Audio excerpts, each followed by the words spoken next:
Adam, it's UC Riverside. Perhaps the craziest part about this is that Carolina's played 3 games, and this will be the second time they've played the Highlanders. There's only 2 Highlanders in Division I basketball. Heel's got them both. Radford and now UC Riverside.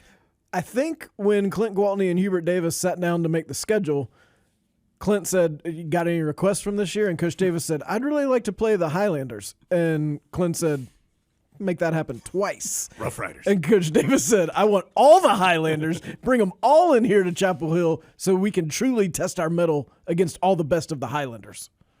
Okay. Adam, the Tar Heels should be favored to win this game. The Tar Heels are more talented than UC Riverside. They've got a long way to go to get here to play.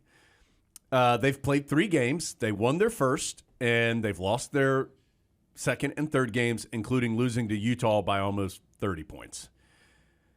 So I think Carolina has a good chance to win this game. To me, the bigger story, Adam, as far as Carolina is concerned, is what happens after this game. This is like your last opportunity to have a team that you're going to be more talented than just naturally at home. It's never easy, but the most comfortable circumstance that you can have. Because after this, you go to the Bahamas. You got a lot of travel involved. You're going to play 3 good teams. You don't even know 2 of them are right now. You've got to do the quick, from one day to the next, get the scouting report, get ready. So you have all those challenges. And then you go through as difficult a stretch as anybody's going to go through all season long with that run of games that includes UConn and Kentucky and Oklahoma and Tennessee and Florida State. Not in that order, but those games. So for Carolina, I think you want to continue to improve. That's what you're looking for in this game. Continue to build off the things that have gone well. And from game 1 to game 2, Carolina rebounded a heck of a lot better in game 2. They defended a heck of a lot better in game 2. I think you hope to see some more progress in those areas. And then, you're not going to get, and maybe Hubert Davis is playing the exact rotation that he wants all year. I don't know. You're not going to get that figured out in this game. That, I think, will happen more over the next 8 games or whatever.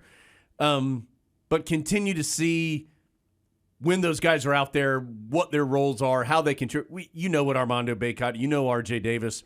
I think even though you don't know him necessarily as a Tar Heel, you're getting a feel for what Cormac Ryan and Harrison Ingram. But what's the place for Zayden High? What's the place for Paxton Wojcik? Where do all these guys kind of fit in? I think you continue to try and figure some of that out too. Yeah, I think, and Hubert Davis said this with you after the game on Sunday, this week has been one of Carolina's last chances in the next 3 or 4 weeks to really work on itself. Because once you get to the Bahamas, everything's about preparation for who the next opponent is, and then the games come fast and furious after that until you get to exams. So it'll be a lot of, okay, let's get ready for fill-in-the-blank team. They do this, this, and this. This week has been about what does Carolina do, maybe putting in the last couple things that you want to put in, that you want to at least have the option of throwing out there if it becomes necessary that you need to utilize that. So the Tar Heels have added in a couple things.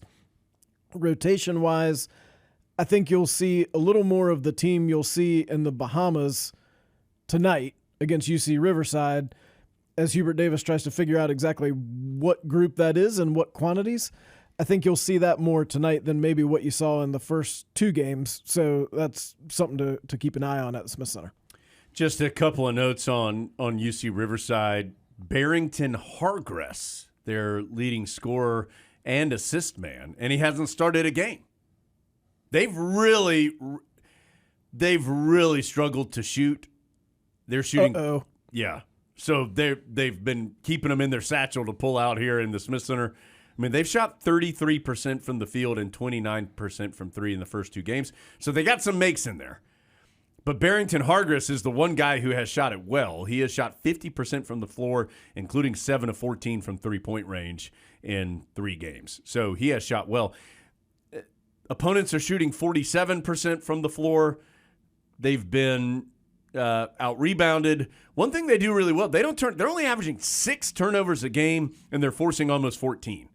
So they've done a good job in that regard. It's just been hard for them to score and stop the other team from scoring, which is important. But, and I know Hubert Davis knows this, they will be ready to play Carolina. I mean, remember, Lehigh had made 10 3-pointers in the first 2 games, and they made 13 against Carolina, and it wasn't all because the Tar Heels were playing bad defense. It was because they hit some shots. And so UC Riverside's going to hit some shots. They're playing in the Smith Center. This is probably the one time that these guys are going to have that opportunity. They're going to be ready to play. They will play well. Again, Carolina's more talented. You would expect Carolina to win the game. But Riverside's going to be out there and ready to go. So, and just excited to see the Tar Heels.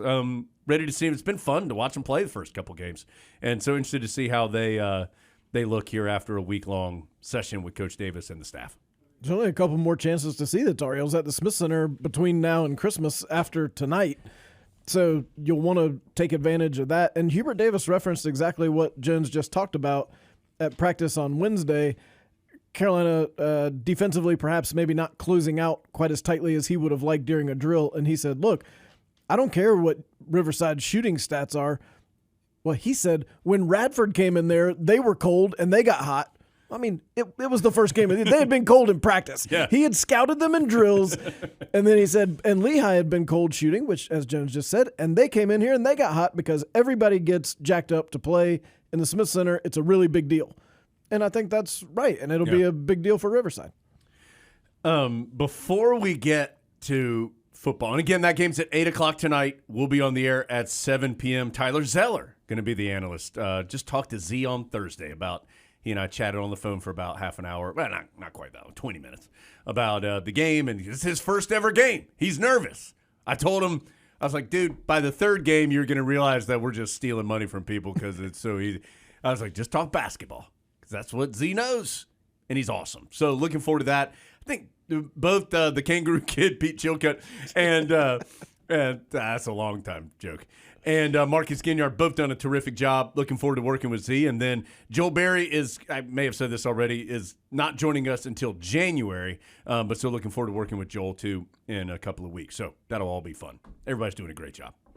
Everybody, hands across America. That and the Varsity Network app, everybody is doing a great job. I like spreading it out amongst the different positions on the court. Get a little different that's insight. a good point. Yeah, you get a different feel. And Tyler Zeller knows his team very well. He knows these guys. So he has practiced against them quite often. Yeah. So he will have some unique insight, I think, particularly when it comes to the post guys.